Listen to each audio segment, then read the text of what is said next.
Un peuple est grand quand il produit des grands hommes. Point de citation. Georges Duhamel.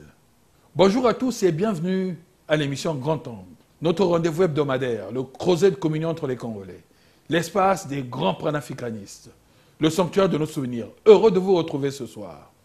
Qui a dit que les grands hommes font leur propre piédestal? L'avenir se charge de la statue. Point de citation. Victor Hugo. Mesdames, Messieurs, une fois encore, bonjour. Ce soir, l'émission Grand Angle rend hommage à un grand homme d'État. Oui, ce soir, Grand Angle braque ses spotlights sur le destin hors norme d'un grand serviteur de la République, un grand patriote, malheureusement peu connu de la nouvelle génération, et qui a pourtant très souvent été au cœur de l'histoire politique de notre pays, le Congo. Mesdames, Messieurs, c'est l'ambassadeur Nicolas Monjo.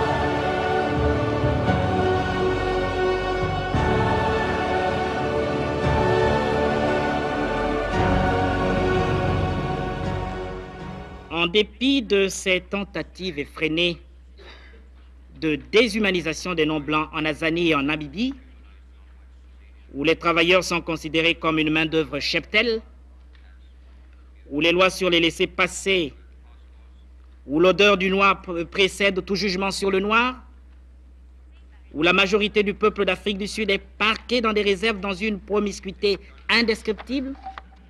L'ambassadeur Nicolas Monjo est né le 24 juin 1933 à Fort-Roussé, actuel Rwanda. Homme de conviction d'un esprit très ouvert, un homme brillant et pragmatique, il entretenait une relation fusionnelle avec celle qu'il aimait plus que tout au monde, la République du Congo. Et oui, mesdames, messieurs, patriotisme quand il nous tient. Aussi, ce soir, nous témoignons notre fidélité à sa mémoire et exprimons les sentiments de respect et d'admiration de tous ceux qui l'ont connu et apprécié.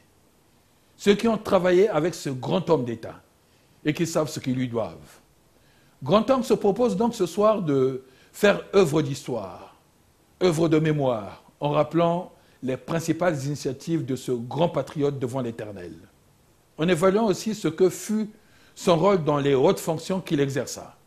Quant au grand public, et oui, ma foi, le grand public, comment son attention ne serait-elle pas attirée par la multiplicité des hautes responsabilités exercées par l'ambassadeur Nicolas Monjo? Il eut tout au long de sa longue et brillante carrière la haute charge des fonctions régaliennes, comme préfet du Djou en 1962, préfet de la Sangha en 1963, directeur de l'administration générale la même année, ambassadeur du Congo en France en 1964.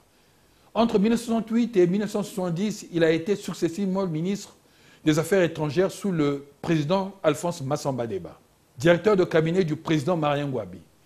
Ensuite, ministre des Affaires étrangères, toujours du président Marien Ngouabi. Dans les années 70, il est le représentant permanent du Congo auprès des Nations Unies, à New York. En même temps, ambassadeur du Congo au Canada et aux USA. En fait, l'ambassadeur Nicolas Monjo cumulait deux postes, New York et Washington. Fait rarissime dans les usages diplomatiques américains. L'ambassadeur Nicolas Monjo a pour ainsi dire bénéficié d'une mesure exceptionnelle extrêmement rare du département d'État américain. De retour au Congo, il est nommé directeur central des contrats et marchés de l'État. Il siège au Conseil constitutionnel présidé par l'ancien Premier ministre Louis-Sylvain Ngoma. Au vu de tout ce qui précède, l'ambassadeur Nicolas Monjo illustre parfaitement la notion de grand commis ou grand serviteur de l'État. Au regard donc de ce background professionnel irréprochable et exceptionnel, on se demande aujourd'hui à quelle fonction d'État depuis l'indépendance du Congo il aurait bien pu ne pas être associé.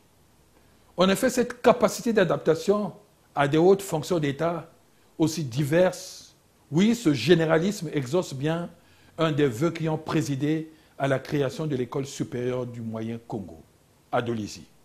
Bunda, préparer les futurs commis de l'État à des rôles aussi différents que ceux correspondant à des fonctions régaliennes. Aussi, la réussite de cette carrière éblouissante s'explique assurément par ses qualités personnelles. Parce qu'il fut un homme de conviction, une véritable étoile scintillante, un homme compétent qui ne s'est jamais soustrait à ses responsabilités et s'est toujours acquitté de ses devoirs, avec abnégation, dévouement, professionnalisme et dextérité. Il a, pour ainsi dire, accompli sa mission avec beaucoup d'engagement personnel. Oui, mesdames, messieurs, c'était un homme d'État comme ils ne sont faits presque plus de nos jours. Avec en particulier une volonté d'agir, une détermination à innover qui faisait de lui un précurseur dans son domaine. Parce qu'il n'était pas immobile dans ses idées et dans sa vision. Il ne se contentait pas simplement de ce qui était. Le Congo, pour lui, c'était le Congo qui allait au-delà de ce qui est imaginable. Il vivait le Congo comme s'il se confondait avec son propre destin. Oui, parce que la gloire des grands souvenirs ne peut être abolie, dit-on. Il aura marqué son temps d'une empreinte indélébile. Oui, mesdames, messieurs, parce que le temps n'efface pas la trace des grands hommes, a dit Euripide. Perspicace, altruiste, homme de lumière assurément, il lègue à la postérité un costume qui s'est taillé sur mesure, au prix de beaucoup d'engagement et de sacrifices, pour finalement accéder au panthéon des grands hommes d'État. L'ambassadeur Nicolas Mondjo est éminemment représentatif d'une génération de hauts fonctionnaires qui ont eu une conception exigeante du service public et se font une idée noble et claire du rôle de l'État dont ils pensent que c'est à eux d'abord de définir le bien public et d'intervenir pour le réaliser. C'est ça le pragmatisme et la droiture intellectuelle. C'est un atout majeur en politique. Tous ceux qui l'ont connu et côtoyé saluent son autorité morale et intellectuelle, sa hauteur de vue, ses exigences et ses aspirations à l'excellence dans le travail. Rebelle, insoumis, sarcastique quelquefois, il n'a de cesse de se révolter contre le cours ou l'ordre des choses pour imposer finalement ses vues. C'est aussi ça, les hommes de caractère bien trempés, les hommes de lumière. Il fut simplement un grand. Oui, ces grands qui marquent à jamais l'histoire de leur pays et tracent la voie à suivre pour les générations futures. Car oui, mesdames, messieurs, le but de l'humanité, c'est aussi de produire les grands hommes, a dit Ernest Renan. Et quand j'ai dit tout ça, mesdames, messieurs, j'ai terminé. La régie, c'est à vous.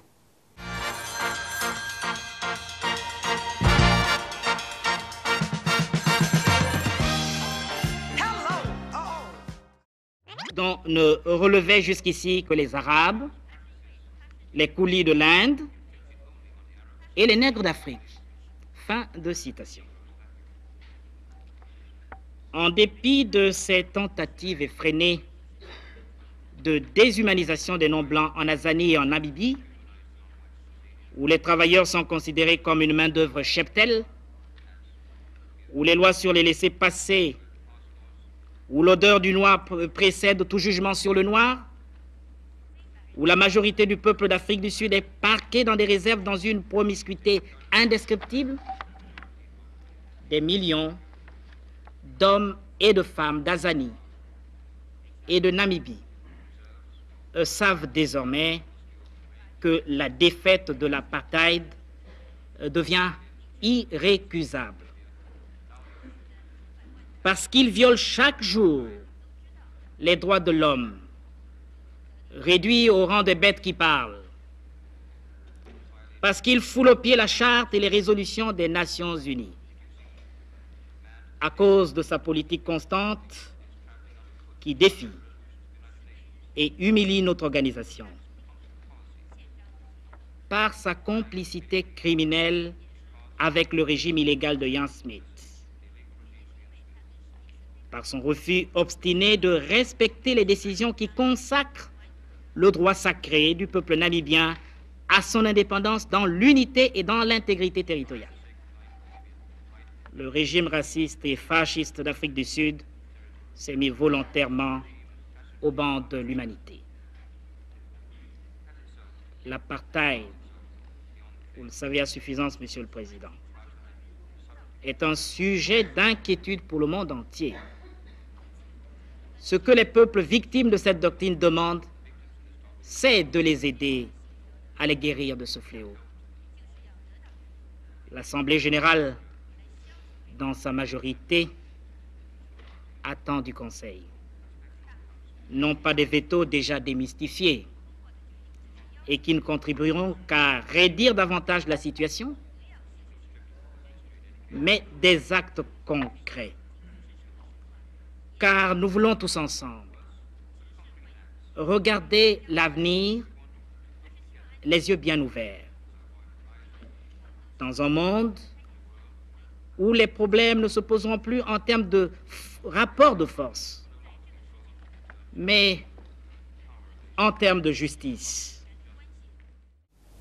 C'est un ami que je n'avais jamais connu de telle dimension dans ma vie. J'en ai eu, mais Nicolas était le plus sincère dans l'amitié. Il n'a jamais su se séparer de ceux qu'il a dû connaître pendant son parcours quand il était en vie. Quand il était même ici à Brazzaville, nous avions des points communs de causerie. Par exemple, on se retrouvait régulièrement chez notre doyen Mamati Abel, dans la rue Banda, 68 rue Banda à Poto, avec ses collègues administrateurs qui ont fini par devenir également mes amis. Parce que les amis de nos amis sont nos amis. Ikonga Oxans, Batetana, Babakas, ministre, tout et tout, nous nous retrouvions là-bas.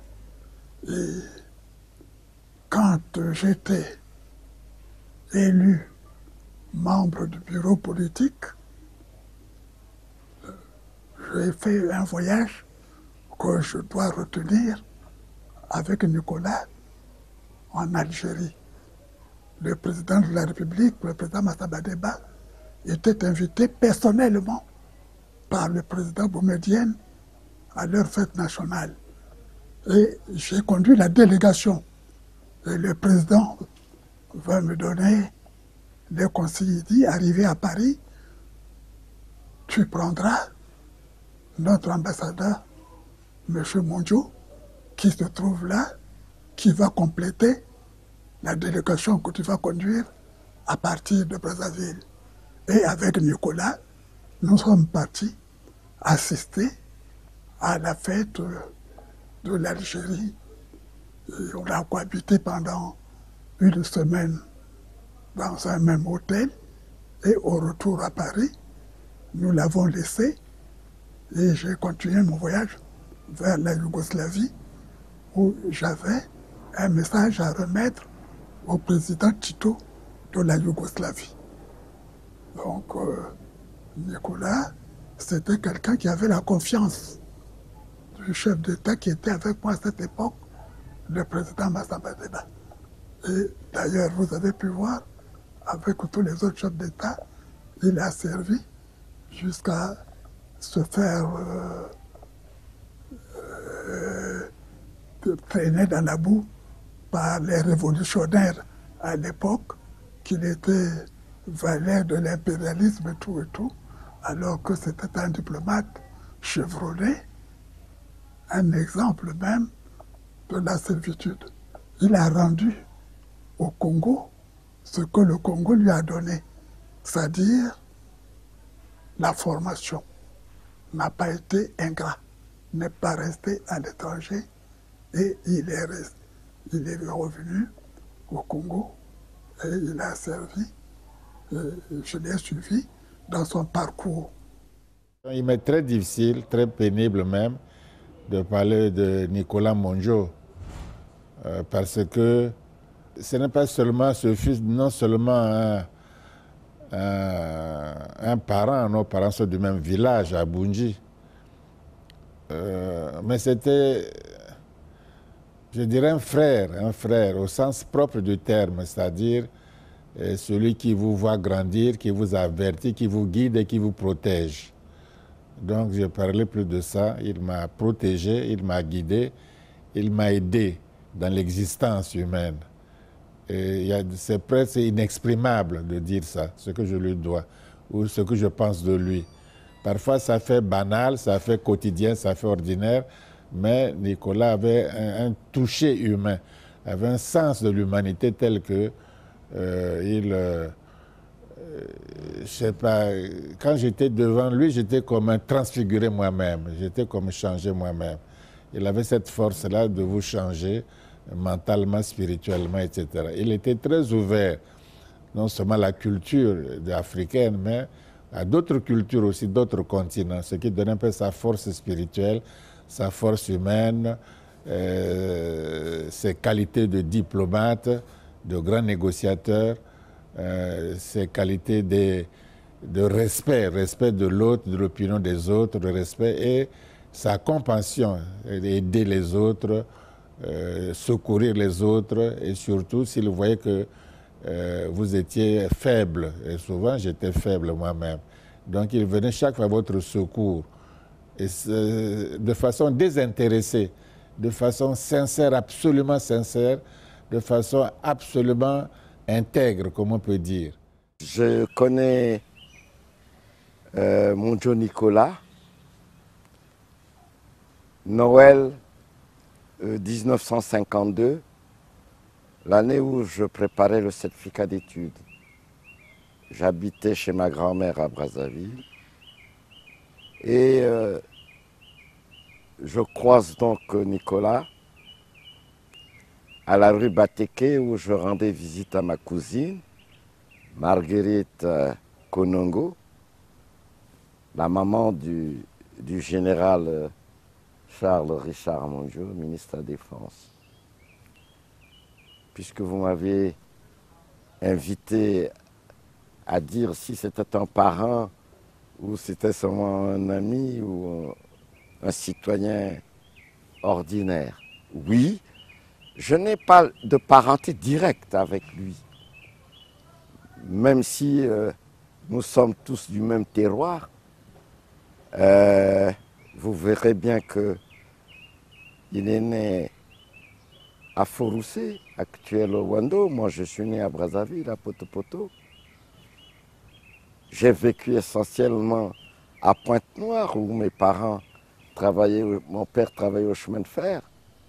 Et donc, voilà le parallèle entre lui et moi. Et lui aussi, il rendait visite à ma cousine, la maman de Charles Monjo. Et bien voilà, c'est à cette occasion que nous nous sommes connus. Et ça ne s'est plus départi. Nicolas Monjo m'appelait familièrement Olomabwe. Olomabwe en Bouchi est le beau-frère parmi d'autres, mais avec ce superlatif. Olomabwe, c'est-à-dire le beau-frère le plus affectueux pour lui. Et parce que je peux dire que je suis l'un des rares qui ait connu la relation entre Nicolas Monjo et ma cousine, la mère de Charles Monjo. Je suis l'un des seuls qui ait connu cette relation. Et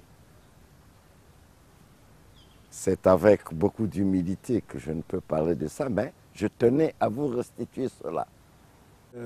J'ai connu l'ambassadeur Monjo en 1975 à la faveur de ma nomination par le président Marien Ngouabi en qualité de secrétaire général des Affaires étrangères et à l'occasion des sessions de l'Assemblée générale des Nations Unies, je me rendais à New York où j'ai fait plus amplement la connaissance de cet ambassadeur, l'ambassadeur Monjo.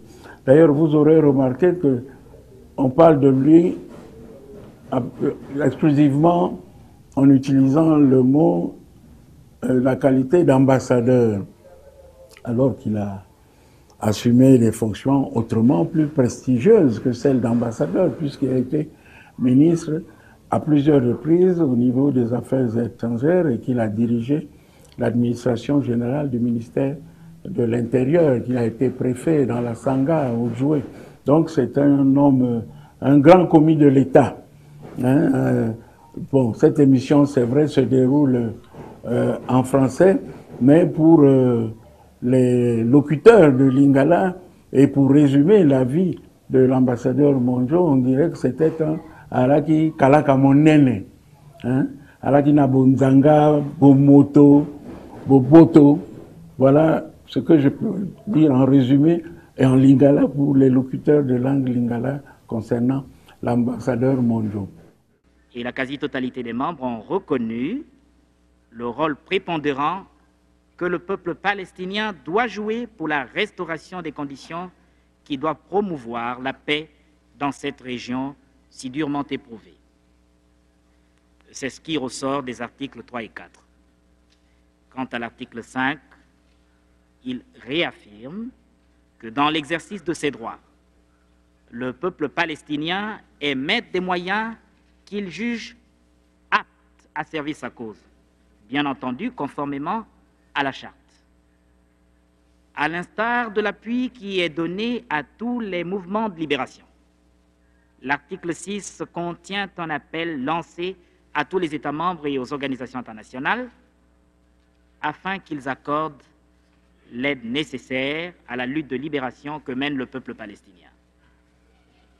Enfin, pour concrétiser le rôle que l'Organisation de libération de la Palestine, en sa qualité de représentant légitime du peuple palestinien, est appelé à jouer dans la recherche d'une solution juste et durable de ce drame, l'article 7 prie notre secrétaire général de rester en contact avec l'Organisation de libération de la Palestine, qui est le porte-parole des aspirations du peuple palestinien, pour donner une fois encore la preuve que nous ne voulons fermer aucune porte à toute initiative constructive. L'article 8, très souple dans sa rédaction, prie également le secrétaire général de faire rapport à la 30e session de l'Assemblée générale sur la mise en œuvre de cette résolution. Permettez-moi, au nom des co-auteurs, de lancer un appel à tous les membres pour que tous ensemble nous aidions au règlement par les voies pacifiques du drame qui depuis 25 ans pèse sur le peuple palestinien. Je voudrais pour terminer, Monsieur le Président, porter à la connaissance de l'Assemblée générale la liste des co-auteurs du projet de résolution qui est soumis à notre examen. Il s'agit des pays suivants: l'Afghanistan, l'Algérie, Bahreïn, Bangladesh, Congo, Cuba, Yémen démocratique, Égypte, Guinée, Guinée-Bissau, Inde, Indonésie, Irak, Jordanie, Koweït, Liban, Libye, Madagascar, Malaisie, Mali, Mauritanie, Maroc, Niger, Oman, Pakistan, Qatar, Arabie saoudite, Sénégal, Somalie, Soudan, Syrie, Tunisie, Ouganda, Émirats arabes réunis, Tanzanie, Yémen, Yougoslavie et Zaïre. Bien sûr, les co-auteurs souhaitent la bienvenue à tout membre qui voudrait se joindre à nous. Je vous remercie, Monsieur le Président. Il avait un sens élevé de la famille. Je vais vous évoquer un cas vraiment où nous nous sommes retrouvés avec mon feu ami Nicolas dans notre contrée à Bunji, dans un village qu'on appelle Okwese. où on devait inhumer les restes du corps de notre parent commun, Pamphile Dada, donc le papa de notre ambassadeur actuel en France. Lui, il avait des relations de parenté avec le défunt. Moi également. Et Nicolas se souvenait que le défunt Pamphile Dada était le cousin à son père, Julien Monjo. Mais moi, Pamphile Dada, c'était le neveu de mon papa, de Prosper Onyami. Sa mère, la mère de Pamphile Dada, c'est la sœur de mon père. Donc, si vous voyez, on avait des parents communs, mais on n'était pas liés biologiquement avec lui. Le soir, on a fait la cérémonie avant l'inhumation. Le matin, Nicolas et moi, nous nous sommes retrouvés pour faire la toilette au Petit Ruisseau.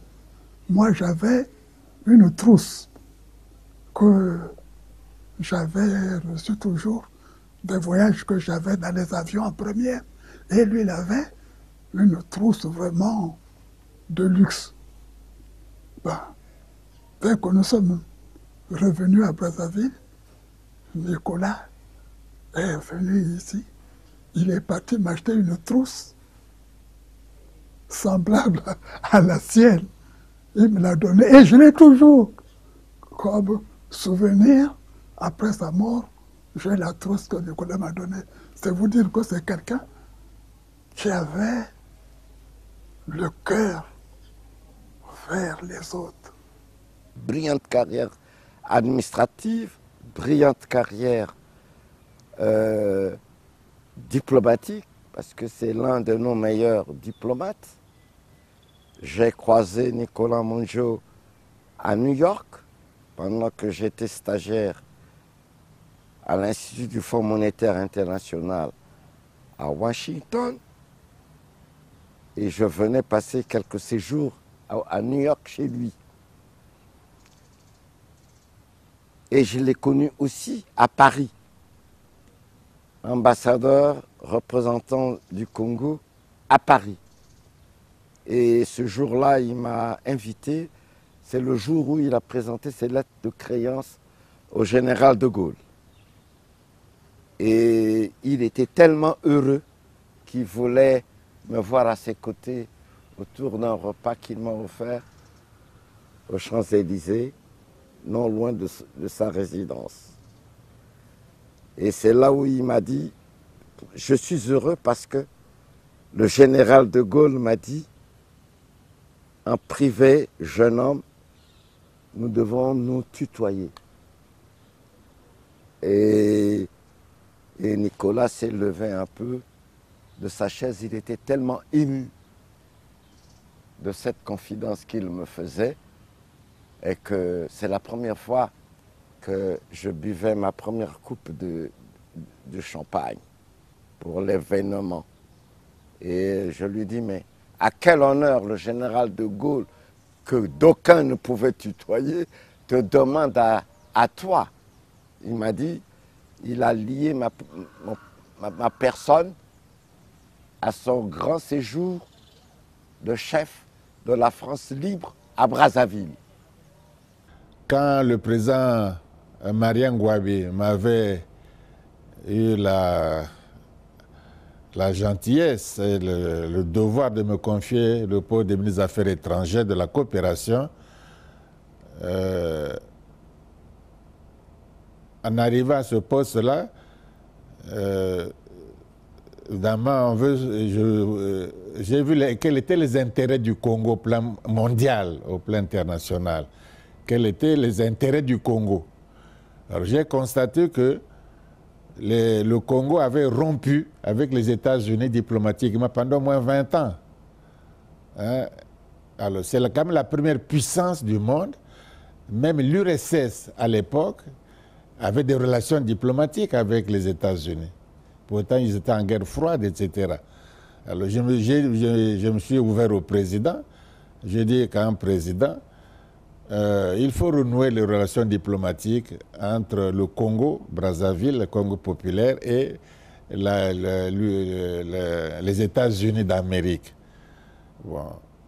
Le président Marien Ngouabi ne s'y est pas opposé sur le champ. Il a dit, attention, il faut vous rapprocher des services de sécurité.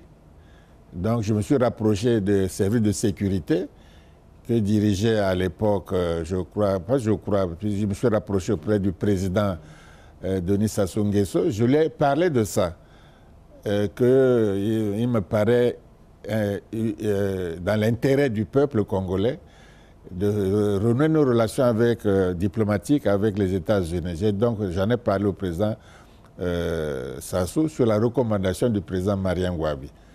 Bon, le président Sassou a parlé un peu, a parlé de questions d'espionnage.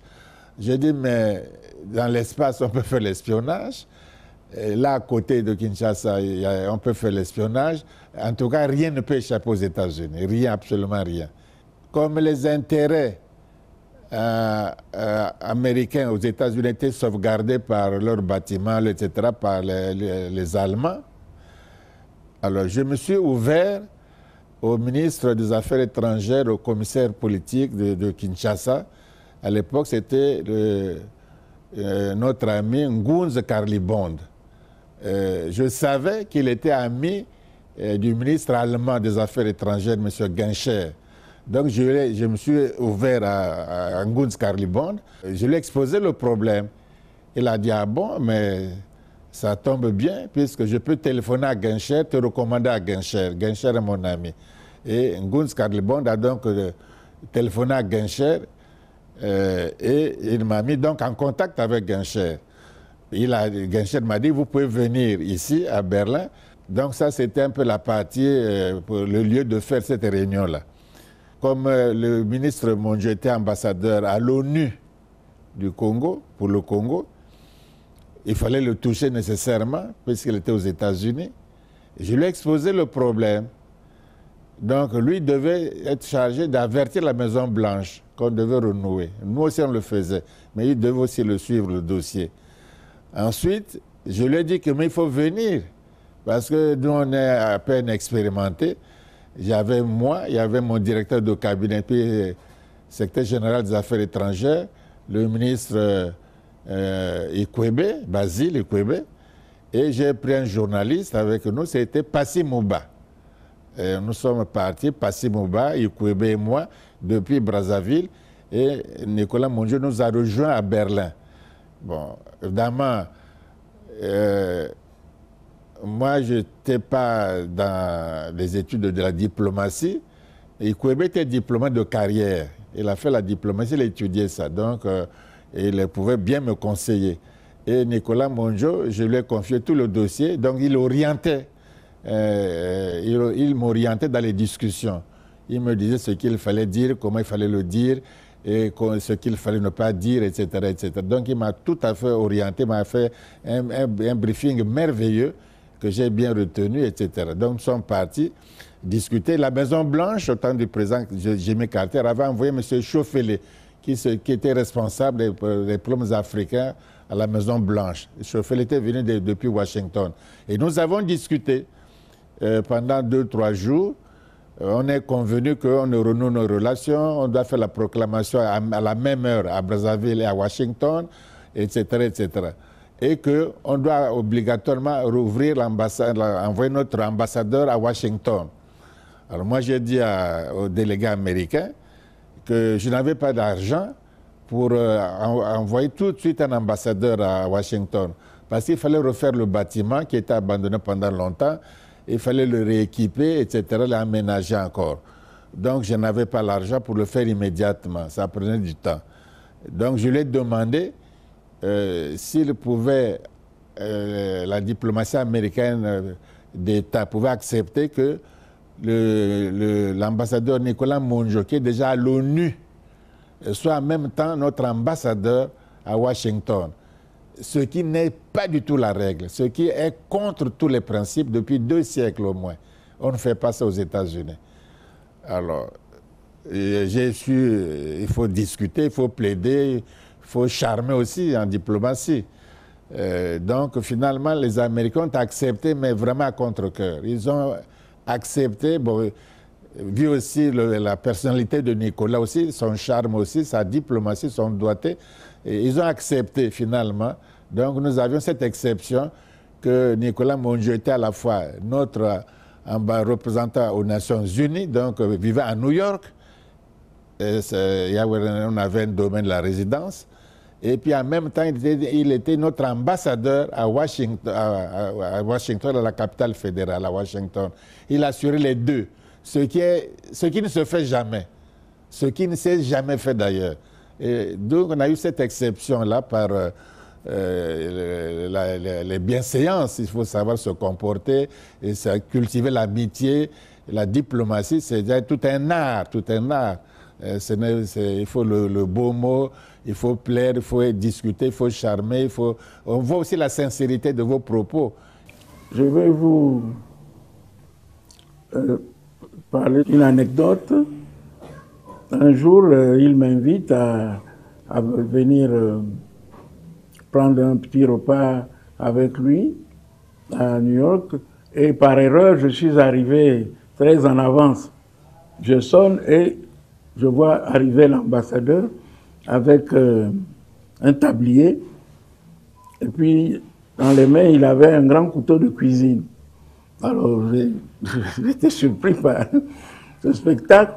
Et sans se démonter, il va m'inviter à le suivre immédiatement à la cuisine où il était en train de préparer justement le repas que nous allions consommer avec lui ainsi que d'autres personnes. C'est cela la personnalité ministre, l'ambassadeur Mongeau. Je ne pouvais pas imaginer que quelqu'un de son rang entre dans une cuisine et se mette à préparer des repas pour ses invités. Cela dit, l'ambassadeur Mongeau était connu aussi surtout pour sa générosité. C'était quelqu'un de très généreux. Ça, vraiment, lorsque j'allais aux Nations Unies et que j'en revenais, mes valises étaient bourrées de cadeaux divers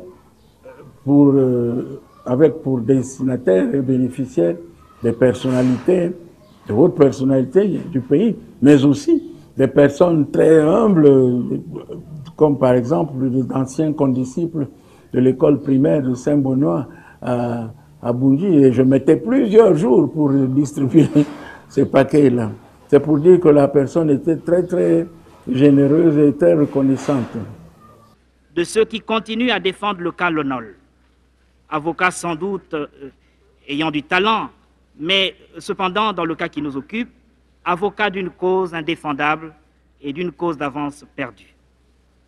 Sans entrer dans une stérile polémique qui n'a pas sa place ici, je voudrais dire que ma délégation, sous peine de se renier, tient à affirmer qu'elle ne peut pas s'accommoder du jeu dangereux de vaine temporisation et de compromettante complaisance à l'égard du régime de vassalité réfugié provisoirement à Phnom Penh, régime dérivant de la domination étrangère et de la trahison des intérêts fondamentaux du peuple du Cambodge, et qui de surcroît, parce que exclusivement au service de la prétendue sécurité de la puissance hégémoniale, constitue à nos yeux, par le phénomène normal du mimétisme, un réel et grave danger pour l'indépendance encore fragile et la paix des petits pays que nous sommes.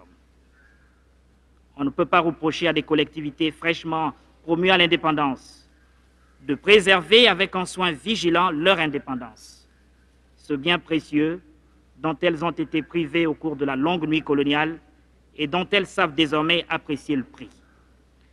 Notre tonalité, la décharge d'émotions que nous ressentons sont naturellement plus grandes que celles des vieilles nations devant les atteintes à la souveraineté, à l'indépendance et à la liberté des petits peuples. Aujourd'hui, c'est le Cambodge, pour qui sonnera le glas demain. En vérité, nous voulons inviter ceux qui prêchent la morale tout au long de ce débat et qui nous accusent d'ingérence dans les affaires d'un autre État, d'être plus sérieux dans l'analyse de la situation créée au Cambodge. Nous qui avons tant souffert de la domination étrangère, nous sommes plus aptes à percevoir les risques que nous font courir l'impérialisme et le néocolonialisme, pour utiliser l'instrument au service de leur politique d'agression. Au Congo, Monsieur le Président, nous sommes fermement convaincus que le GRUNC, qui non seulement au-dedans pose d'une manière qui ferme toutes les portes au doute des faits positifs de l'exercice de la souveraineté sur la majeure partie du peuple du Cambodge, mais assume au dehors avec brio son rôle international, le GRUNC, dis-je, est à tous égards fondé à être admis à l'ONU comme le seul représentant du Cambodge. Par contre, le prétendu gouvernement khmer n'a plus aucune qualité pour accréditer les représentants du Cambodge dans l'un quelconque des organes des Nations Unies.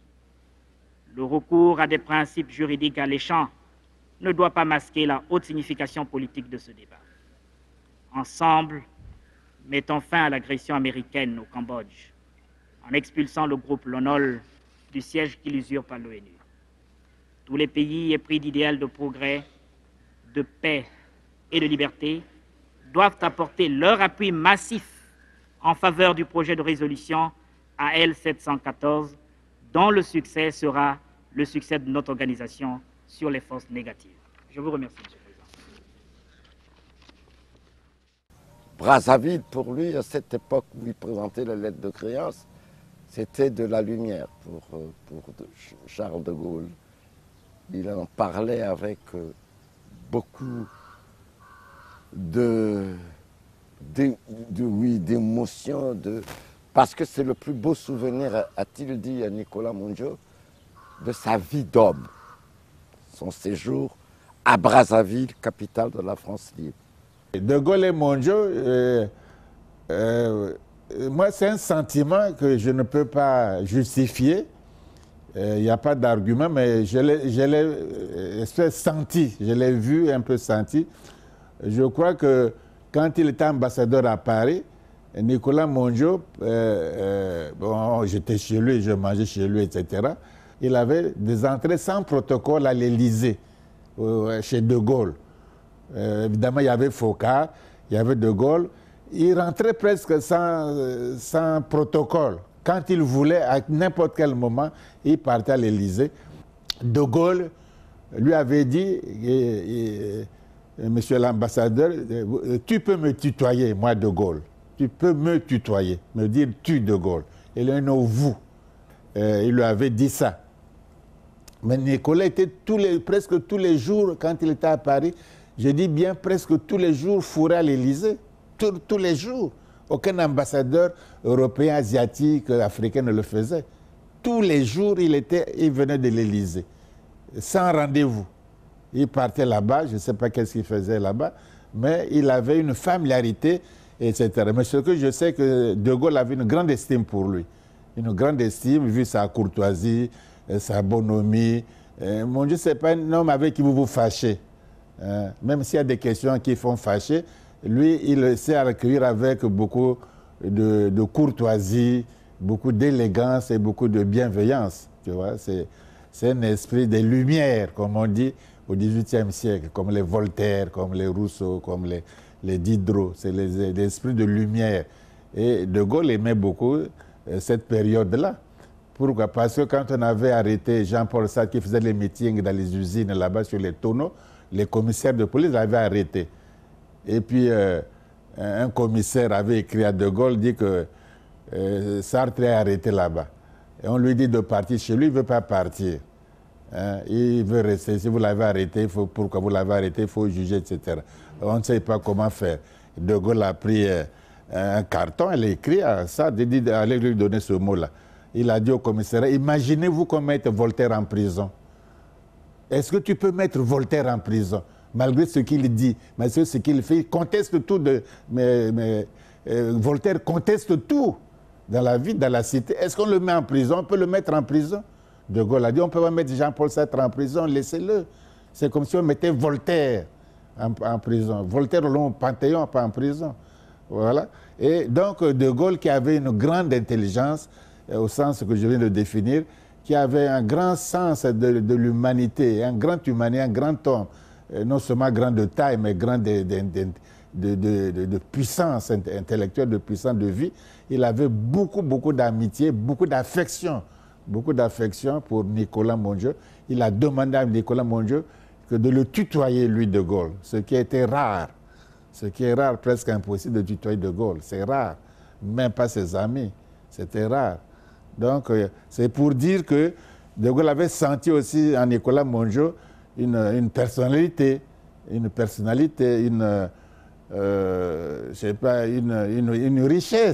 richesse humaine. Un grand esprit, une richesse humaine. Parce que la richesse, ce n'est pas que matérielle. Hein. Et l'homme doit être riche par l'esprit. Il doit avoir un grand esprit, c'est ça la vraie richesse. Et tout le reste s'efface, s'évanouit avec les circonstances, quoi. Et voilà. En dépit des succès incontestables de la lutte de libération menée de façon héroïque par son peuple, Amical Cabral n'a jamais tourné le dos au dialogue avec lui. Mais le gouvernement portugais, plus soucieux d'organiser son obsession que d'entendre la voix de la raison, répondra à cette générosité de la manière la plus ignoble, par le lâche assassinat de ce grand dirigeant que l'Afrique pleure. Ainsi, le décryptage de l'histoire fait apparaître les véritables ressorts, les dessins lugubres du gouvernement portugais enfermé dans ses îles. Mais le vent impétueux de la libération nationale souffle sur les régions d'Afrique où subsistent encore les derniers vestiges du colonialisme. La proclamation de l'indépendance de leur pays par les dignes successeurs d'Amical Cabral, dont le nom demeurera impérissable dans notre mémoire, apparaît donc comme un processus historique normal. Notre devoir à tous et à chacun est de contribuer à la consolidation de l'indépendance de ce jeune État, quelle que soit la pression des forces rétrogrades, toujours prêtes à ranimer la braise du racisme suranné et du colonialisme. Monsieur le Président, ainsi deux personnes se présentent à nous aujourd'hui. D'une part, le Portugal, la torche de l'agression allumée au poing, traînant derrière lui son lot de théories aussi dangereuses qu'erronées.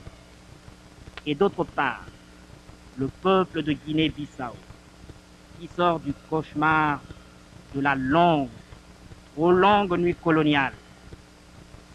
La rencontre de ces deux peuples a été dès le départ une tragique méprise, qui s'est traduite par l'affrontement que nous connaissons, qui ne pouvait connaître d'autre épilogue que dans l'indépendance par la lutte armée du peuple souverain de la Guinée-Bissau. L'usage corrosif par le Portugal des moyens les plus dénués d'humanité pour tenter de maintenir ce peuple africain dans les fers du colonialisme montre à quelle cime les colonialistes ont élevé la densité du mépris de l'homme par l'homme. Aujourd'hui, le Portugal commence à payer le tribut de son inconséquence. Une inconséquence qui souvent mène à la dérive et à la mort. Le peuple de Guinée-Bissau, quant à lui, a pu s'arracher à l'emprise des colonialistes portugais. Le peuple de Guinée-Bissau veut, avec l'aide de notre organisation, entrer dans une vie nouvelle, après avoir balayé les vestiges anachroniques et empoisonnés de la domination portugaise. C'était un grand ambassadeur, un grand représentant de notre pays à l'étranger. Je suis mal placé pour dire quelle est l'étendue du bienfait qu'il a amené pour la diplomatie du Congo. Je suis mal placé. L'ambassadeur Mongeau n'avait pas de parti. Il n'a adhéré à aucun parti que je sache. Jamais. Pourtant, il était quelqu'un de très proche de Massamba Deba. Très proche de Massamba Deba. Très proche de Ngouabi, de Yumbi, de Sassou. Mais il n'a jamais appartenu au parti. Il appartenait à la République, à la patrie. L'ambassadeur Mongeau, en dehors de son aspect de générosité, était aussi quelqu'un de très discret. Hein? Beaucoup ne l'ont pas connu justement parce que ce n'est pas l'homme des grands fracas, des grands éclats. Hein? Il menait sa vie avec discrétion. Et dans ses relations, c'était cela. Ce qui m'a frappé au premier contact, C'est lorsque fraîchement nommé secrétaire général des Affaires étrangères et que je me suis rendu à New York, il m'a accueilli au pas de la porte par ces mots. Bienvenue, Leki Nangai. Aussitôt, immédiatement, je me suis senti tout à fait rassuré parce que la personne, je n'avais jamais connue auparavant, qu'il m'adresse ces mots, Leki Nangai, alors que je m'attendais à des formules ronflantes comme bienvenue, monsieur le secrétaire général. Mais là, on me dit bienvenue, Leki Nangai. Alors tout de suite, ça m'a mis en confiance, en assurance, et nos relations se sont déroulées correctement. C'était quelqu'un de très organisé dans son travail. Il vaut à lui tout seul une grande messe et non une petite messe. Hein? Ce n'est pas péjoratif de le dire. Sortez-le des oublis de l'histoire. Sortez-le, amenez-le au grand jour, Nicolas Monjo. C'est tout ce que j'avais à dire. Et tant d'autres qui sont encore dans l'ombre. Je suis très heureux d'avoir pratiqué ce grand homme, ce grand monsieur, ce grand commis de l'État, ce grand Kalaka, comme on dit, et qui est passé, à mon avis, un peu trop discrètement dans la vie du pays, alors qu'il a joué un très grand rôle. Et il est souhaitable que le Congo ait des cadres de ce gabarit, de ce niveau, de cette prestance. Hein. Vraiment, c'est quelqu'un, quand vous le voyez, il représentait, il personnifiait l'État congolais. Ah, ça c'est l'ambassadeur du Congo. D'ailleurs, une anecdote, on avait rencontré un jour Madame Jeanne Martin Cissé, c'était l'ambassadeur de Guinée aux Nations Unies, qui a présidé l'Assemblée générale. Elle nous avait dit comme ça à la délégation congolaise, « Ah, vous avez de la chance hein, d'avoir quelqu'un comme Nicolas ici aux Nations Unies. » Vous voyez, c'est pour dire que sa réputation a dépassé les limites du Congo. Ce sont les jeunes qui doivent suivre l'exemple de cet homme qui était dans l'ombre, parce que je l'avais classé comme un héros dans l'ombre, mais maintenant avec ce document, nous le sortons maintenant de l'ombrage, nous le mettons comme un nénuphar à découvert, comme un nénuphar dans un étang. Ce qui fait que les Congolais, la progéniture, même vos téléspectateurs pourront désormais connaître qu'il y avait une personnalité qui a rendu beaucoup au pays et que les jeunes peuvent servir le pays avec zèle et amour comme l'a fait mon ami Feu Nicolas Monjo.